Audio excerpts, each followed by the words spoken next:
Hello student, সবাইকে স্বাগত আমার চ্যানেলে। আজকে আমি তোমাদের সাথে আলোচনা করব ষষ্ঠ শ্রেণীর ইতিহাসের দ্বিতীয় অধ্যায় ভারতীয় উপমহাদেশে আদিম মানুষ। এই অধ্যায়ের অনুশীলনীর প্রশ্ন উত্তরগুলো।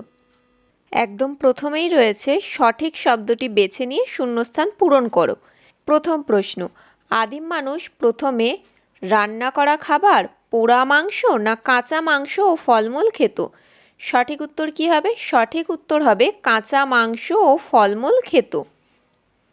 দ্বিতীয় প্রশ্ন, আদিম মানুষের প্রথম হাতিয়ার ছিল ভোঁতা পাথর না হালকা ছুচলো পাথর না পাথরের কুঠার?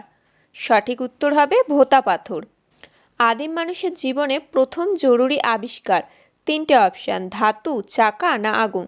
এই উত্তরটা তোমরা আমাকে কমেন্ট করে জানাবে। দুইয়ের প্রশ্নে বলেছে ক স্তম্ভের সঙ্গে খ স্তম্ভ মিলিয়ে লেখো। প্রথমেই রয়েছে কৃষিকাজ। কৃষিকাজ মানুষ কোন যুগে শিখেছিল? কৃষিকাজ শিখেছিল নতুন পাথরের যুগে। তারপর রয়েছে পশুপালন। পশুপালন মানুষ কোন সময় শিখেছিল? পশুপালন শিখেছিল মাঝের পাথরের যুগে। ভীমবেটকা। ভীমবেটকা কি কোথায়? ভীমবেটকা আছে মধ্যপ্রদেশে। আর হুঁসগি উপত্যকা হচ্ছে কর্ণাটকে। তিনের প্রশ্নে বলেছে নিজের ভাষায় ভেবে লেখো। প্রথম প্রশ্ন, আদিম মানুষ যাযাবর ছিল কেন? উত্তর হবে আদিম মানুষ প্রথমে খাদ্য উৎপাদন করতে জানতো না। বনের ফলমূল জোগাড় করে শিকার করে তারা খাবারের অভাব মেটাতো। খাদ্যের সন্ধানে তাদের নানান জায়গায় ঘুরে দিন কাটত, তাই আদিম মানুষ যাযাবর ছিল। দুইয়ের প্রশ্ন, আগুন জ্বালাতে শেখার পর আদিম মানুষের কী কী সুবিধা হয়েছিল? উত্তর হবে আগুন জ্বালাতে শেখার ফলে আদিম মানুষ পোড়া মাংস খেতে শুরু করলো। এই মাংস ছিল সুস্বাদু এবং তা সহজে হজম হতো। এর ফলে ধীরে ধীরে মানুষের চোয়াল সরু হতে শুরু করলো।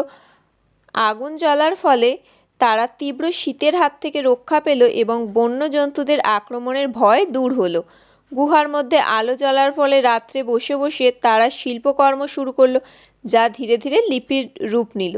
আর মানুষের সামনের ধারালো উঁচু দাঁত কী হলো? ছোট হয়ে গেল, তাদের চেহারা বদল হলো, শরীরের জোর বাড়ল, বুদ্ধির বিকাশ হলো।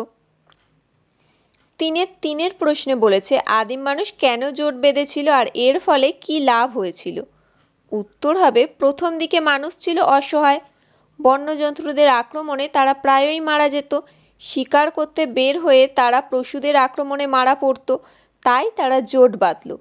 আর জোট বাঁধার ফলে কি সুবিধা হলো? জোট বাঁধার ফলে শিকারে সুবিধা হলো। জোট বেঁধে শিকার করলে বড় প্রাণী শিকার করতে পারত, অনেক মাংস পাওয়া যেত, বিপদে পড়লে তারা মোকাবেলাও করতে পারত।